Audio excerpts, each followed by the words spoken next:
अस्सलाम वालेकुम। दुरूद शरीफ पढ़ें।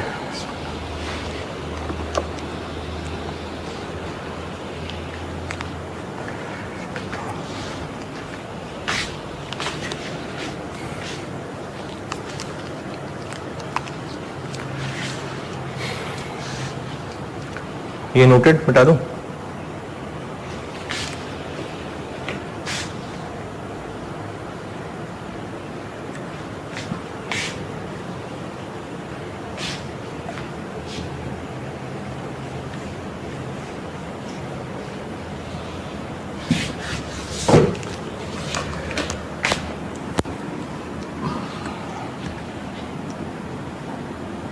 टोटल क्या आ गया इसका?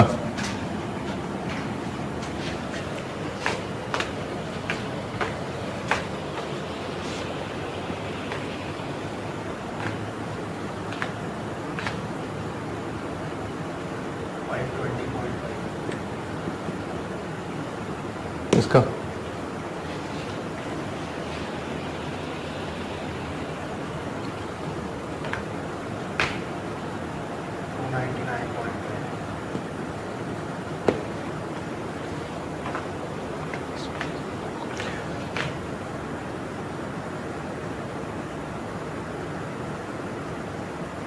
दो ही तो फिगर है यार।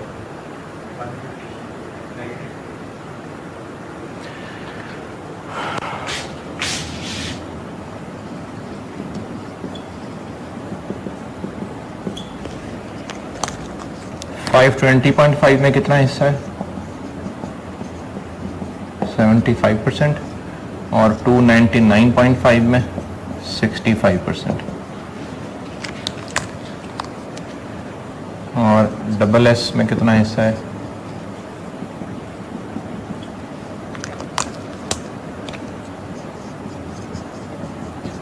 45%।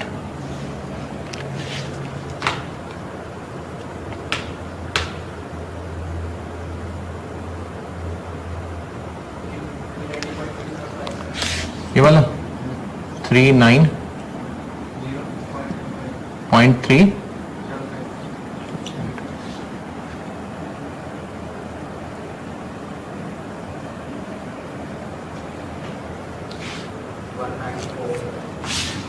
194.68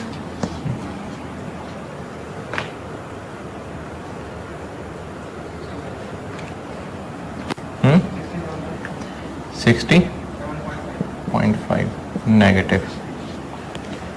और इस पेरेंट वाले कॉलम का ग्रैंड टोटल क्या हो गया?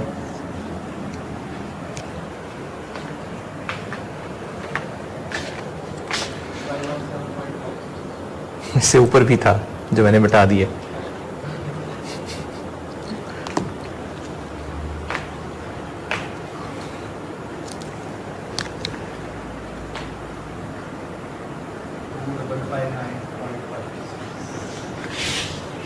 नहीं, 2000 -7 +70 -88 -67.5 इम्पेयरमेंट वाला।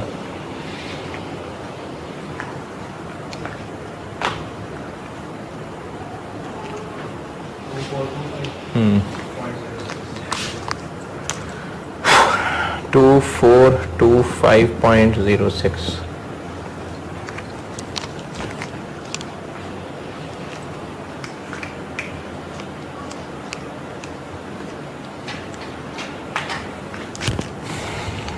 अच्छा, ये क्या हो गई हुई है? ये इतनी ही है और ये बन गई है 112.5 और ग्रैंड टोटल क्या बन गया?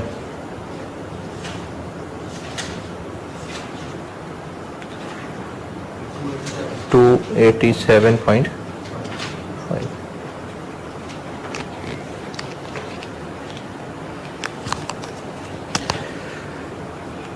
अब क्या रह गई वर्किंग? एमसीआई और वो एडजस्टमेंट वाली।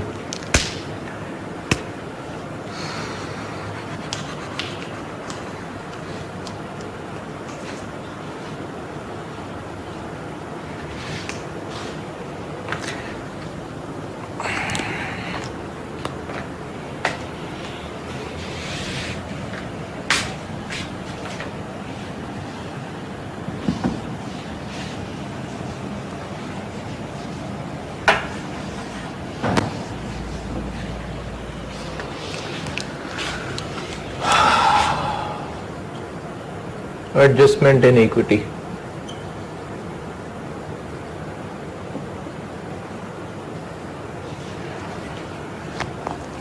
डिक्रीज इन एनसीआई,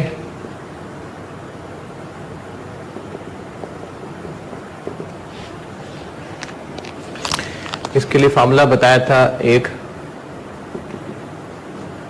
जो एक्विजिशन में डिक्रीज है, क्या तरीका था? जो 1980 लिखा हुआ है, नहीं 1575, इसको क्या करूं? डिवाइडेड बाय,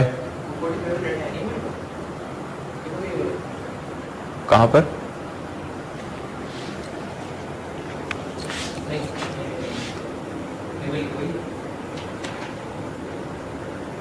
कौन सा?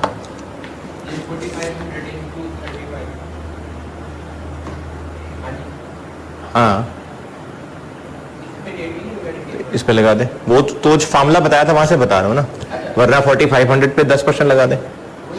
हाँ कर लें, यानी 4500 पे 10% लगा दें, वरना इस पे 35 और ओवर 10, ऐसे कर लें।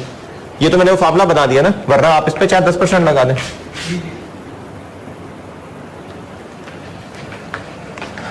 फार्मूला उसी कॉन्टेक्स्ट में चला दिया ना, जो हम अगर फेयर वैल्यू ऑफ एनसीआई होती फिर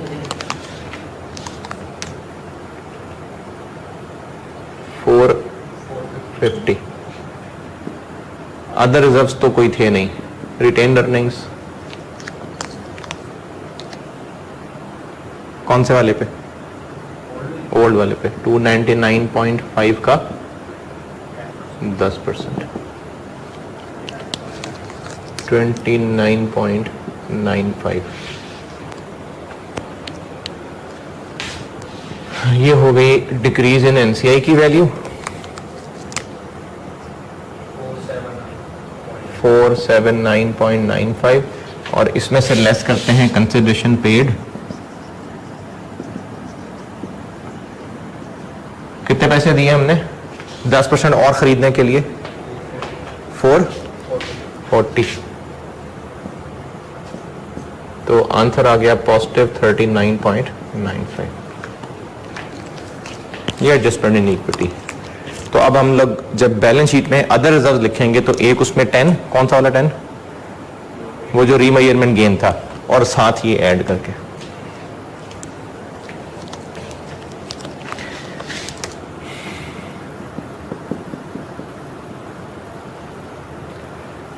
बीएल और एफएल। और एनसीआई आपको कहा था कि हमने बैलेंस शीट की एनसीआई नई वाली, तो वैल्यू एट एक्विजिशन, ये तो है 1980, और ये बना लेते हैं, चाहे ऐसे कर लें 1575, 35 से 25, और चाहे ऐसे कर लें कि 4500 का 25 ले लें।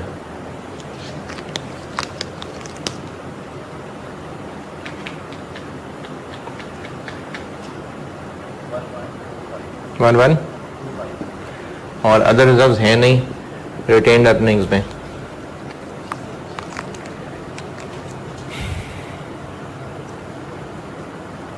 बीएल पे कौन सी रिटेन अर्निंग लूं? पूरी दोनों, 520.25 भी और 299.5 भी का 25%, और एफएल के लिए 150 का 55%।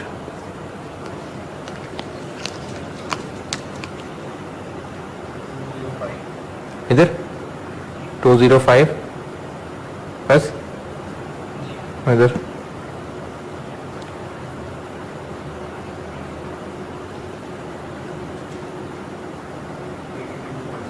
$82.5 नेगेटिव।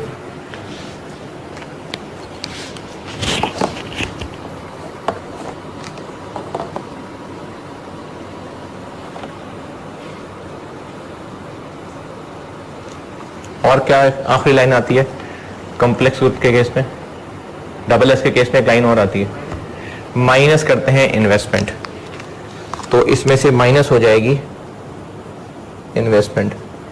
कैसे? जो एस ने डबल एस में की है उसका 25%, तो एस ने डबल एस में ये वाली की हुई है ये, तो 2400 का 25%, कितना? 600, वो माइनस हो जाएगा।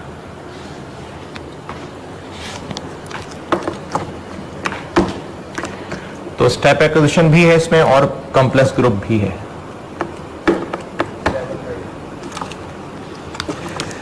टोटल बता देंगे, एंड टोटल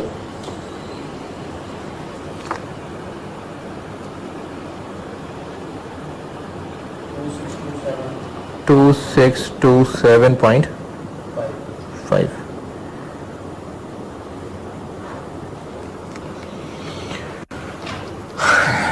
जल्दी से बैलेंस शीट ट्राई करें, आप लोग भी बैलेंस शीट ट्राई करें। नोट ही कुछ नहीं किया,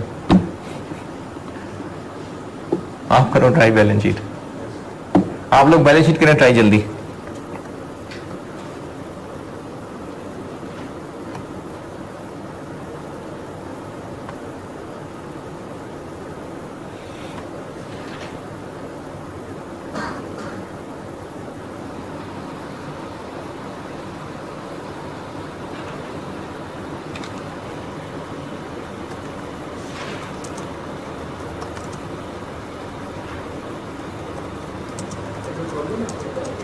है नहीं, वो इन्वेस्टमेंट प्रॉपर्टी में काफी कुछ किया था ना, तो बस मैं ये चाह रहा हूं कि वो आपसे हैंडल हो जाए।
नहीं, ग्रेस्टी हमने क्लोजिंग निकाल तो लिए थे, ग्रेस्टी की तो वर्किंग कर ली थी पूरी।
मैच नहीं हो रही, मैं आता हूँ। हाँ जी, ट्राइड, तो फिर सुन लें। पीपी, तीनों पीपीज ऐड हो जाएंगे, उसमें से एक माइनस होगा प्लांट की फेयर वैल्यू एडजस्टमेंट, माइनस क्योंकि नेगेटिव थी। फिर उसमें उसकी फेयर वैल्यू एडजस्टमेंट की जो डेप्रिसिएशन रिवर्स की थी हमने 1.51 और 4.51, ये दोनों ऐड हो जाएंगी, ऐड। तो पीपी का ग्रैंड टोटल आ जाएगा 8531।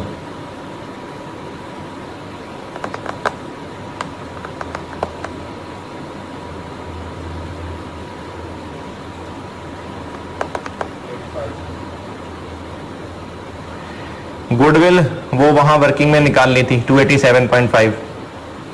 फिर इन्वेस्टमेंट प्रॉपर्टी आ जाएगी, पी और एस दोनों की ऐड हो जाएगी, और उसमें हमने 3 फिगर्स एडजस्ट की हैं। एक डेप्रिसिएशन रिवर्स की है 5 की, एक हमने वो यूआरपी लेस किया 7 का, और एक हमने 15 का फेयर वैल्यू गेन बनाया, तो ये आ जाएगा 188। करंट एसेट्स में कुछ नहीं है, तीनों ऐड हो जाएंगे 6340। तो एसेट्स का ग्रैंड टोटल आ जाएगा 15346.5।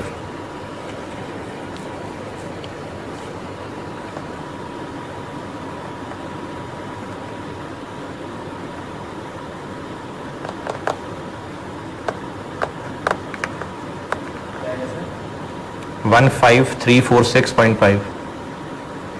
कैपिटल सिर्फ पेरेंट का आएगा 5500, अदर रिजर्व्स में 10 और ये 49.95। रिटेन अर्निंग और एनसीआई की वर्किंग कर ली है, ग्रेचुटी की भी वर्किंग कर ली हुई है, दोनों का जब नेट करेंगे तो वो 33 बन जाएगा।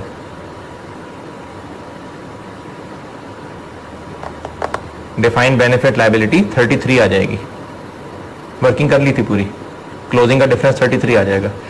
करंट लायबिलिटीज में वो कंटिंजेंट लायबिलिटी लानी पड़ेगी।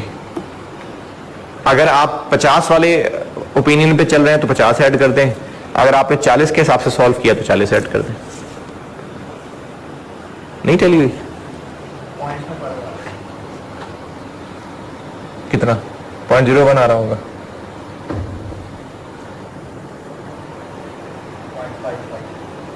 नहीं यार, कोई लिखने में गलती की होगी। Capital 5500, other reserves 49.95, retained earnings 2425.06, असल में 0.05 है वैसे। एनसीआई 2627.5,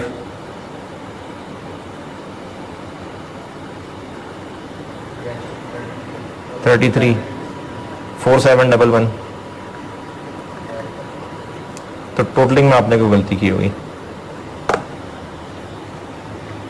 0.01 का फर्क निकलेगा।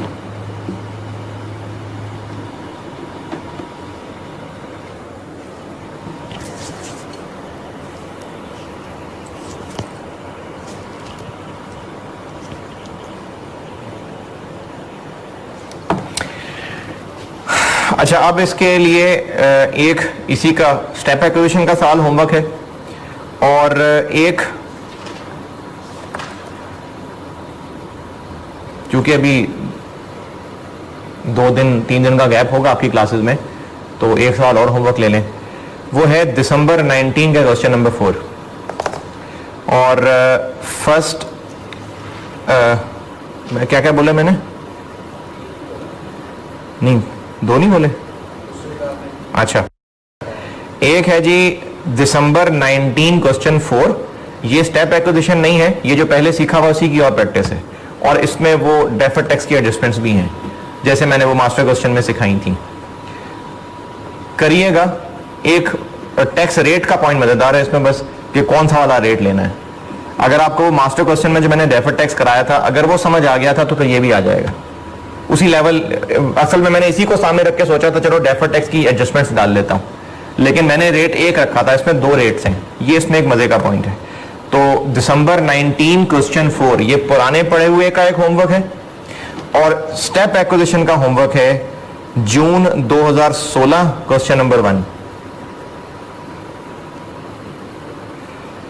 जो दिसंबर 19 है उसमें ICAP ने गलती की है, और वो मैं गलती ये समझता हूं कि शायद सवाल बनाने वाले ने इसको गौर ही नहीं किया होगा। हो जाता है बात औक़ात। क्या गौर नहीं किया होगा?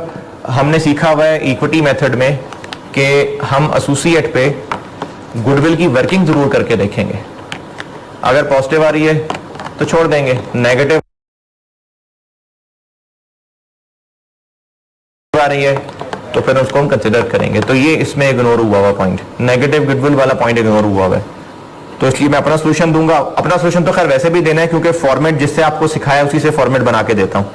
और जो 2016 जून का सवाल है उसमें ICAP में गलती तो खैर नहीं है, गलती ही है बल्कि एक तरह से आपके नजर से कि IS जो हमने पढ़ा है ना IFRS 9 इम्पेयरमेंट, तो इस सवाल में उसका पुराना वाला ट्रीटमेंट हुआ था।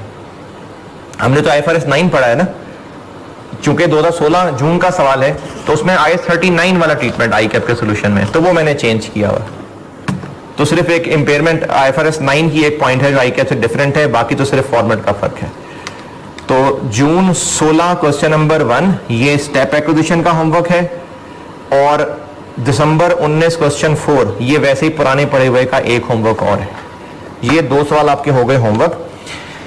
डिस्पोजल मैंने शुरू तो करना था लेकिन मुझे ये उम्मीद थी कि इस पर टाइम बहुत लग जाएगा, तो प्रॉपर डिस्पोजल मैं अगली क्लास से ही कराऊंगा। अभी आपको एक सवाल ज़बानी दिखा देता हूं और एक और टॉपिक है।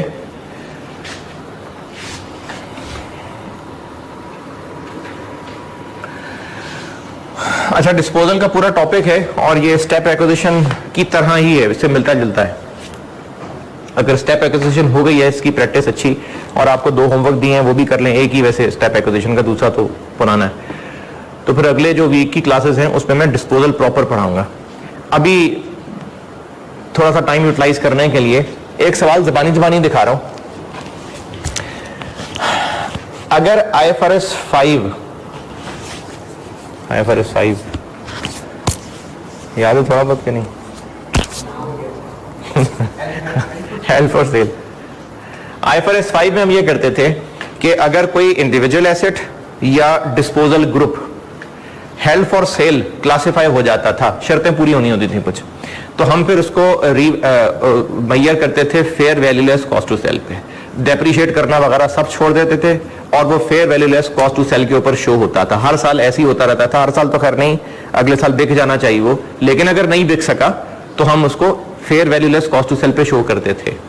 और उसका तरीका यह था कि उसको करंट एसेट्स में दिखाते थे, और वो भी क्या, डिस्पोजल ग्रुप के एसेट्स को मिला के करंट एसेट्स में और उसकी लायबिलिटीज को मिला के करंट लायबिलिटीज में, यानी उनको नेट नहीं करते थे। डिस्पोजल ग्रुप में जितने एसेट्स मौजूद हैं उन सबको मिला के करंट एसेट्स में लाइन लिखा देते थे, non current asset held for sale, और उनकी लायबिलिटीज को मिला के करंट लायबिलिटीज में लिखा देते थे, liabilities associated with non current assets held for sale. अगर सब्सिडरी भी एक डिस्पोजल ग्रुप हो, अगर सब्सिडरी भी डिस्पोजल ग्रुप की डेफिनेशन में पूरी आ गई और वो भी हमने इस साल बेचने का इरादा कर लिया है, तो फिर इस पे भी IFRS 5 लगेगा। और होगा क्या कि सब्सिडरी के एसेट्स और लायबिलिटीज उसी तरह से अलग अलग रिपोर्ट हो जाएंगे। ये बात दोबारा सुने, अगर हमारी एक सब्सिडरी है जिसको हमने इस साल बेचने का इरादा कर लिया, बेचा नहीं है, बेचने का इरादा किया है, अगर बेच दिया तो वो अगले वीक की क्लासेस में पढ़ाऊंगा, सिर्फ इरादा किया है तो हम उसको IFRS 5 के तहत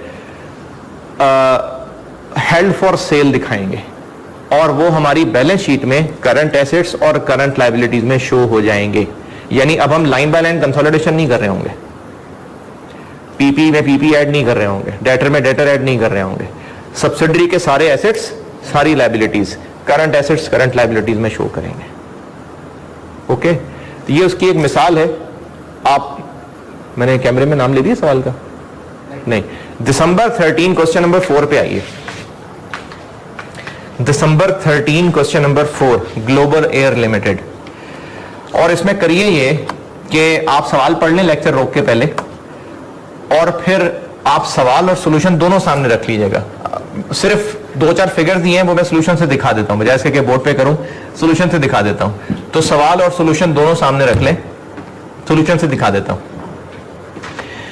हुआ यह है कि हमने इस कंपनी को बेचने का इरादा कर लिया 1 जुलाई 13 और ईयर एंड अभी 30 सितंबर 13 है।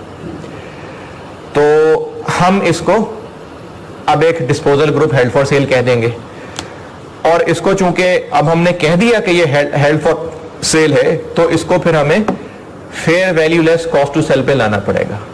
अब जब fair value less cost to sell पे लाएंगे तो पहले इसकी कैरिंग अमाउंट निकाल लें ताकि कंपैरिजन हो सके। तो देखिए सॉल्यूशन में आ जाइए, वर्किंग वन में देखें, सॉल्यूशन में वर्किंग वन में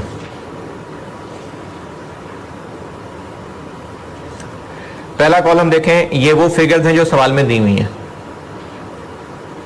30 जून पे हमने 1 जुलाई पे फैसला किया है ना, तो 30 जून पे सब्सिडरी की फिगर्स दी हुई हैं। यही फिगर देखें, लिख ली 195, 50 और 90, और ये 15 कहां से आया? ये गुडविल है, क्योंकि सब्सिडरी का एसेट गुडविल भी तो है। ये हमने बैलेंस करके निकाल लिया, क्योंकि कहा है ना कि वो किधर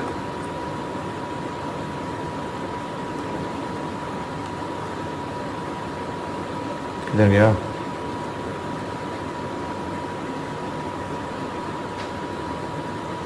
पचानवे, 50, 90, 70।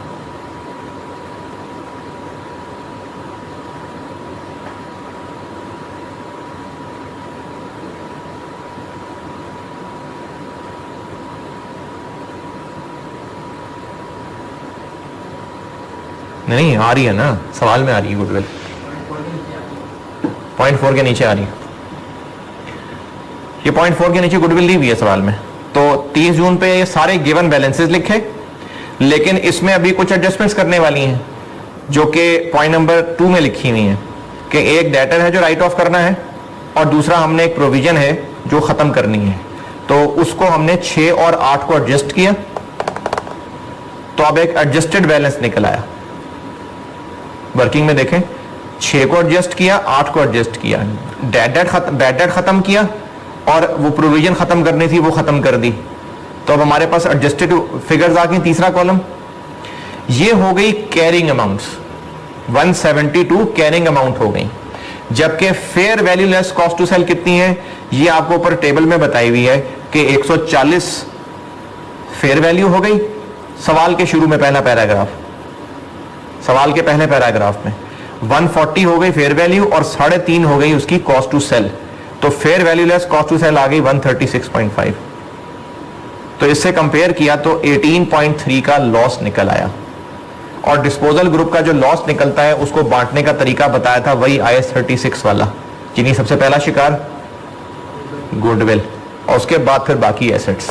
तो देखिए अगला कॉलम सारा का सारा 15 गुडविल को उड़ा दिया। सॉल्यूशन में देखें 18.3 लॉस आया ना, 15 गुडविल उड़ा दी सारी और बाकी 3 फिर नॉन करंट एसेट्स को चार्ज कर दिया। वो मुझे भूल गया है, हाँ करंट पे तो IAS 36 लगता नहीं है ना, वो सिर्फ प्रेजेंटेशन पॉइंट ऑफ व्यू से IAS 36 में आ रहे हैं। मेजरमेंट पॉइंट ऑफ व्यू आप IFRS 5 के नोट्स रिवाइज करेंगे ना, उसमें था कि कौन से एसेट्स हैं जिन पे मेजरमेंट रूल्स लगने हैं, कौन से हैं जिन पे सिर्फ प्रेजेंटेशन रूल्स लगने हैं।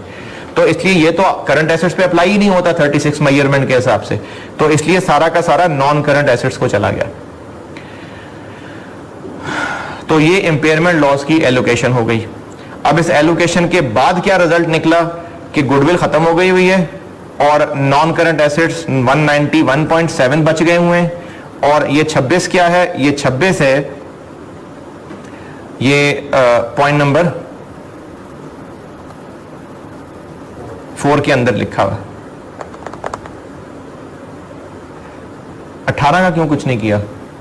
पॉइंट नंबर 4 सिर्फ 26 क्यों किया सॉल्यूशन में?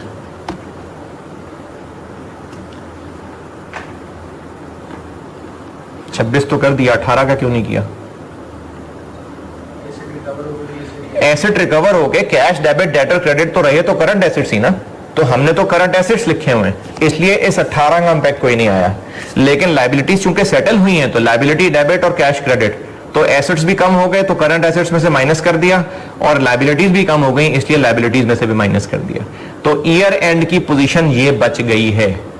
और इसी को जो एसेट्स हैं उनको टोटल करके ऊपर देखें सॉल्यूशन में, करंट एसेट्स में दिखा दिया, और जो लायबिलिटी है उसको करंट लायबिलिटीज में दिखा दिया। ठीक है, सब्सिडरी के एसेट्स को ऐड करके करंट एसेट्स में हेल्ड फॉर सेल, और सब्सिडरी की लायबिलिटीज को ऐड करके करंट लायबिलिटीज में हेल्ड फॉर सेल।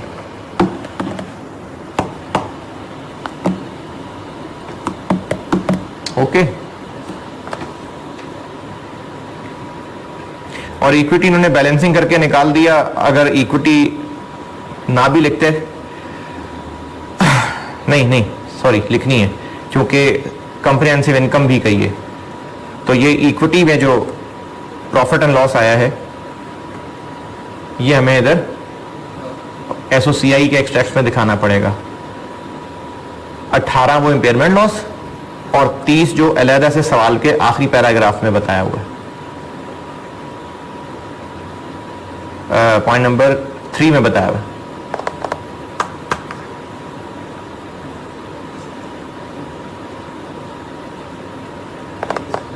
नहीं समझ आया? 18.3 तो हमने इंपेयरमेंट लॉस चार्ज किया, ये एक्सपेंस आएगा। फिर उसके अलावा एस के जो नेट लॉस है 30 जून तक, जो पॉइंट नंबर 3 में बताया हुआ है, ये भी कंसोलिडेट होगा ना। कंसोलिडेट तो होना है ना, इसने लॉस का हिस्सा आना है ना। देखें पेरेंट का तो कुछ बताया नहीं ना, और अभी आपको मैंने अगले वीक में ना एसओसीआई में बताना है, उसके अंदर हम लोग एक अलग लाइन, जिस तरह IFRS 5 में शायद आपको याद हो डिसकंटिन्यूड ऑपरेशंस की एक अलग से लाइन आती है, IFRS 5 में एसओसीआई के फॉर्मेट में प्रॉफिट फ्रॉम कंटिन्यूइंग ऑपरेशंस अलग होता है और प्रॉफिट फ्रॉम डिसकंटिन्यूड ऑपरेशंस अलग होता है। ये मैंने IFRS 5 में खुद से भी 2-3 मिसालें बना के भी आपको एक PDF फाइल दी थी, तो ये वो वाला है जो अलग से लाइन आती है, ये वो वाली लाइन लिखी हुई है। ये मैंने अगले वीक में बहरहाल बताना है, एसओसीआई अगले वीक में प्रॉपर्ली दोबारा बताना है, जिसमें प्रॉफिट फ्रॉम डिसकंटिन्यूड ऑपरेशन अलग से आ रहा होता है। ये वो है, ये एसओसीआई में अलग लाइन आ रही होती है, ये वो वाली लाइन लिखी हुई है। ये उन्होंने उसको बैलेंस कर दिया बस, क्योंकि एस के सारे एसेट्स और सारी लायबिलिटीज, क्योंकि 100% इक्विटी थी ना, तो उसका नेट इक्विटी आ गई। फिर एसेट्स और लायबिलिटी सारे ही हमारे हैं, तो उसका नेट करके इक्विटी भी हमारी है, तो वो इक्विटी में लिख दिया बैलेंस शीट में।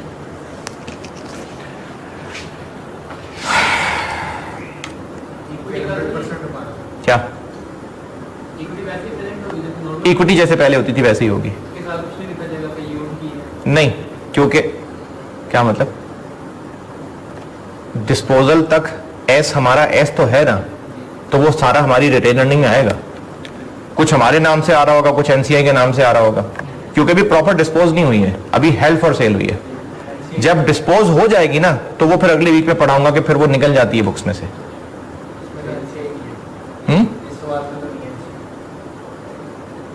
इस सवाल में तो 100% हमारा है, तो सारा ही हमारा है। अच्छा, एक तो ये सवाल IFRS 5 की रिवीजन के लिए, क्योंकि अब इसको मैंने सब्सिडरी के एंगल से बता दिया। IFRS 5 पढ़ाते हुए किसी ने शायद पूछा था ये सवाल, तो तब मैंने डिस्कस नहीं किया था, तब आपको कहा था कि सब्सिडरी के लिए छोड़ दें, तो ये अब बताया है। इसके अलावा ना एक पेज आपको 2 पेज हैं, वो PDF दिया है, कोशिश करके देख ले, समझ आ जाएगा है क्या। उसकी समरी बता देता हूं। ये ICAP के सवाल में एक दफा इसमें से एक पॉइंट टेस्ट हुआ था। ये ना, ये जो आपको मैंने PDF फाइल दी है ना, ये असल में IFRS 3 की एग्जाम्पल्स हैं, और उन एग्जाम्पल्स में मैंने एक टुकड़ा उठा के दिया आपको, 4 एग्जाम्पल्स दी हुई हैं। कॉन्सेप्ट क्या है? कॉन्सेप्ट ये है कि अगर सब्सिडरी ने अपने एम्प्लॉइज को कोई शेयर बेस्ड पेमेंट IFRS 2 वो कोई ऑफर की हुई है, उसमें वेस्टिंग पीरियड होता था एक, उसमें अभी अगर वेस्टिंग पीरियड बाकी है नहीं है, वो सारी कैलकुलेशन हम IFRS 2 में सीख चुके हुए हैं। IFRS 2 वाली कैलकुलेशन को एक नाम दिया है SIS ने, मार्केट बेस्ड मेजर का। इनमें ना आपको मार्केट बेस्ड मेजर का वर्ड नजर आएगा। ये मार्केट बेस्ड मेजर IFRS 3 ने उसको कहा है जो IFRS 2 की कैलकुलेशंस होती थी। यानी यहां पर आपको जहां मार्केट बेस्ड मेजर नजर आया, इसका मतलब IFRS 2 वाली कैलकुलेशंस। कॉन्सेप्ट यह है कि अगर सब्सिडरी के एम्प्लॉइज को सब्सिडरी ने कोई इक्विटी प्रोग्राम दिया हुआ है और एक्विजिशन के टाइम पे पेरेंट वाले कहते हैं कि अब आप हमसे वो प्रोग्राम ले लें, यानी पहले सब्सिडी ने अपने एम्प्लॉइज को कोई शेयर ऑप्शंस ग्रांट की हुई थी, इक्विटी ऑप्शंस ग्रांटेड, तो वो किसकी इक्विटी ऑप्शंस थी? एस की। अब पेरेंट ने एस को खरीद लिया, तो हो सकता है पेरेंट एस के एम्प्लॉइज से कहे कि आपको हम सब्सिडरी की इक्विटी ऑप्शन से हटा के अपनी इक्विटी ऑप्शन दे देते हैं। इसको कहते हैं रिप्लेसमेंट अवॉर्ड।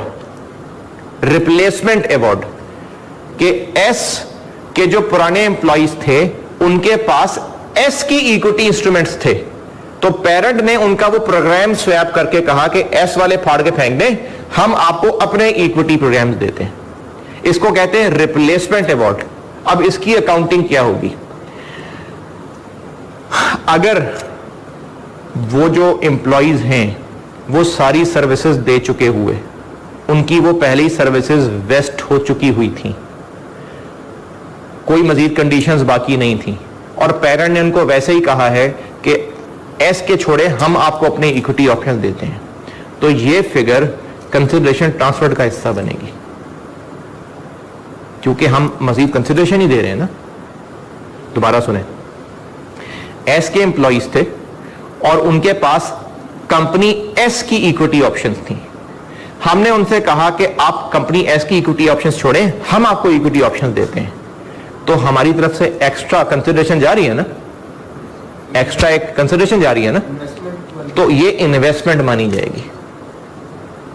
लेकिन क्या हमेशा इन्वेस्टमेंट मानी जाएगी या पोस्ट एक्विजिशन फेज में इसको एक्सपेंस भी माना जाएगा? ये 4 एग्जांपल्स मैंने आपको दी हैं, उम्मीद तो है कि पढ़ के समझ आ जाएंगी। एहतियातन दी हैं क्योंकि ICAP की बुक में भी इसका जिक्र नहीं है और सवाल में भी इसका एक सादा सा एलिमेंट टेस्ट हुआ है, लेकिन उसके अलावा टेस्ट नहीं हुआ, लेकिन इसका एक सादा सा एलिमेंट एक अटेम्प्ट में टेस्ट हुआ है, गालिबन 2013 में या 2017 में जून में, लेकिन ICAP की बुक में इसका इतना जिक्र नहीं है। बाकी भी जो किताबें ना ACC वगैरह की, उनमें भी इसके ऊपर खास लिफ्ट नहीं कराई हुई इस चीज को। तो मैंने आपको एहतियातन ओरिजिनल स्टैंडर्ड से 4 एग्जाम्पल्स देके आपको PDF फाइल दी है, इनको पढ़ के देखिएगा। कॉन्सेप्ट मैंने आपको बता दिया है कि अगर वो पुरानी ही सारी सर्विसेज का इनाम है तो वो सारी इन्वेस्टमेंट की कॉस्ट का हिस्सा बनेगी, लेकिन अगर कुछ सर्विसेज बाद की भी हैं तो फिर कुछ इन्वेस्टमेंट का हिस्सा बनेगा और कुछ एक्सपेंस का हिस्सा बनेगा। और ये 2 हिस्से कैसे करने हैं, इसके लिए एक रेशो है, वो आपको इन एग्जाम्पल से आएगी समझ। तो आपने अब ये एग्जाम्पल्स पढ़नी है, अगर इनको पढ़ने के बाद कुछ ना समझ आया तो फाड़ के फेंक देना पेज को, दफा करें। लेकिन अगर कुछ समझ आ गया तो जो थोड़ा बहुत नहीं समझ आया होगा वो पूछ लीजिएगा।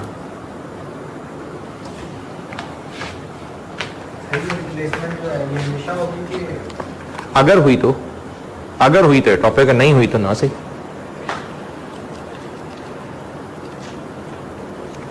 अगले वीक में अब मैं डिस्पोजल करूंगा, डिस्पोजल और यानी बाकी कंसोलिडेशन कोशिश करूंगा कि अगले वीक की 4 क्लासेस में हो जाए, 4 दिनों में, लेकिन शायद थोड़ी बहुत रह जाए। लेकिन ये कि इस महीने में इंशाल्लाह कंसोलिडेशन खत्म है।